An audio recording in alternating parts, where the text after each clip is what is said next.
दोस्तों स्वागत है आपका इस वीडियो में अगेन एक इम्पॉर्टेंट सुप्रीम कोर्ट की अभी एक बहुत ही रीसेंट जजमेंट है जिसके बारे में मैं यहाँ डिस्कस करूँगा। जो लोग भी फॉल्स 498A आईपीसी के मुकदमे भुगत रहे हैं, 406 आईपीसी के मुकदमे भुगत रहे हैं, डीवी 125 सीआरपीसी मेंटेनेंस के केसेस देख रहे हैं, उनके लिए ये वीडियो जो है काफ़ी ज़्यादा इंपॉर्टेंट हो जाएगा।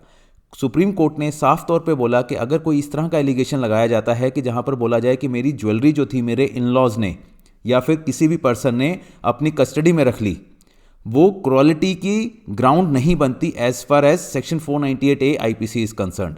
498A में जो क्रूअल्टी बताई है, सिर्फ ये कहना कि मेरी ज्वेलरी इन्होंने कस्टडी में रख ली अपनी सेफ्टी के पर्पज से, वो 498A के दायरे में नहीं आता। ये सुप्रीम कोर्ट की ये जजमेंट है जिसके बारे में इस वीडियो में हम डिस्कस करेंगे। Deepak Sharma versus state of Haryana and others 12 जनवरी 2022 की रीसेंट जजमेंट है।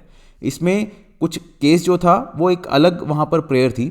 सुप्रीम कोर्ट ने वहाँ पर बोला कि just giving advice to a wife to adjust in order to avoid retaliation from her husband does not constitute cruelty within the meaning of 498A IPC. मतलब supreme court ने बोला कि अगर कोई पर्सन ये बोलता है वाइफ को कि आप अपने आप को थोड़ा सा एडजस्ट करो सो दैट आपके हस्बैंड के साथ आपकी कोई किसी भी तरह का कन्फ्लिक्ट ना आए, सिर्फ ये कहना, इस तरह की एडवाइस देना, क्रूअल्टी के जो दायरा है क्रूअल्टी का जो मीनिंग है 498A में, उसके दायरे में ये नहीं आती।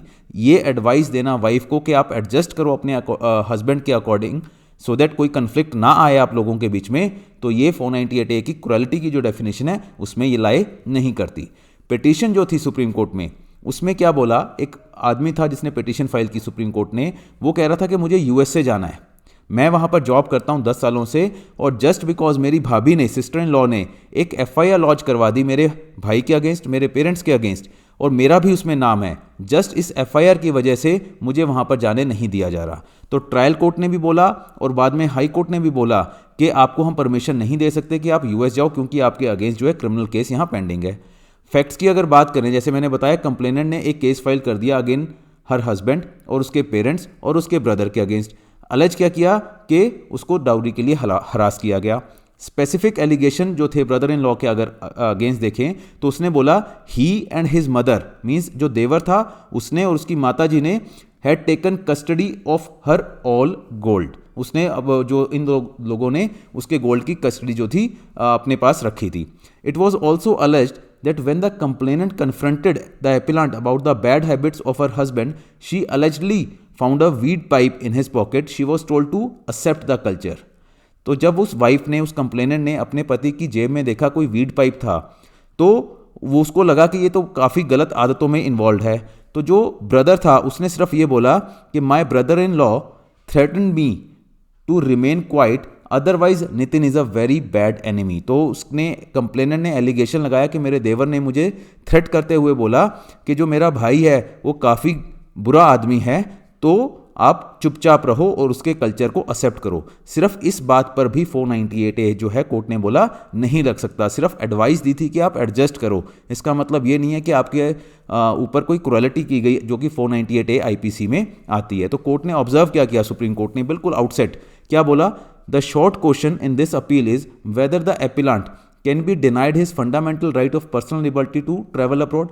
क्या उसको हम डिनाई कर सकते हैं कि वो बाहर जाए, उसकी एक फंडामेंटल राइट है, क्या हम उसकी लिबर्टी को जस्ट इसीलिए कि उसके अगेंस्ट एक क्रिमिनल केस पेंडिंग है हम डिनाई नहीं कर सकते, क्योंकि उसके पास वैलिड पासपोर्ट है, वीज़ा है, जो भी अलग ट्रैवल डॉक्यूमेंट चाहिए थे वो सारे के सारे उसके पास हैं, और जस्ट बिकॉज उसको एक्यूज्ड की तरह एफआईआर में इन्वॉल्व किया गया है उसके ब्रदर की वाइफ ने, तो हम ये नहीं कह सकते कि वो जा नहीं सकता। मोरओवर कंप्लेंट में भी do not disclose any criminal offence on the part of the appellant.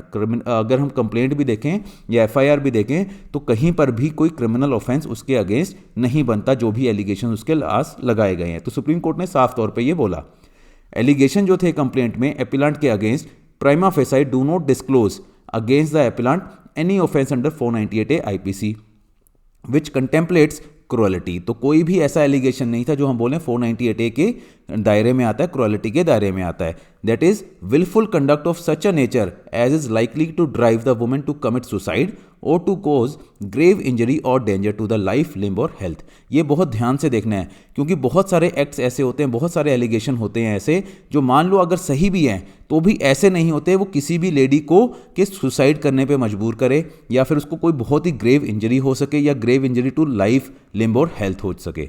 तो अगर इस तरह के एलिगेशन नहीं है तो 498A की क्रूएल्टी के दायरे में वो एलिगेशन नहीं आएगा। It was also noted that complainant had not given any particulars of the jewelry that had allegedly been taken by the appellant।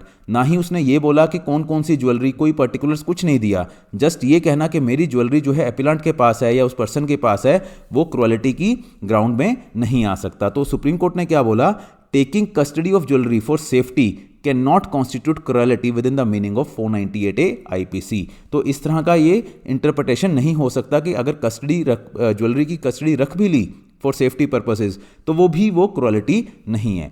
तो फाइनल डिसीजन क्या आया सुप्रीम कोर्ट का इस केस में, उन्होंने बोला कि जो भी एलिगेशन लगाए हैं उसमें समझ नहीं आता कि क्यों एपिलेंट को, जो भी वो पर्सन था, कि उसको इंडिया में ही डिटेन किया गया है। जो CGM कुरुक्षेत्र है उन्होंने भी गलती की और हाई कोर्ट ने भी गलती की ये सोचकर कि अगर इसके हमने परमिशन दे दी बाहर जाने की तो इंडिया छोड़ के भाग जाएगा, जबकि वो पर्सन जो था USA में जॉब कर रहा था पिछले 10 सालों से। उसने बोला मैं वहाँ काम करता हूँ जस्ट बिकॉज मेरे भाई की वाइफ ने FIR लॉन्च करवा दी, मेरे अगेंस्ट कोई एलिगेशन भी नहीं है, फिर भी मुझे डिटेन कर दिया इंडिया में, मुझे बाहर नहीं जाने दिया जा रहा। तो सुप्रीम कोर्ट ने बोला कि आप जा सकते हो, उसकी अपील जो है सुप्रीम कोर्ट ने अलाउ कर दी। तो ये थी दीपक शर्मा की जजमेंट। बहुत इंपॉर्टेंट है जो लोग भी फॉल्स 498A के मुकदमे भुगत रहे हैं इस टाइप की सिमिलर सिचुएशन में।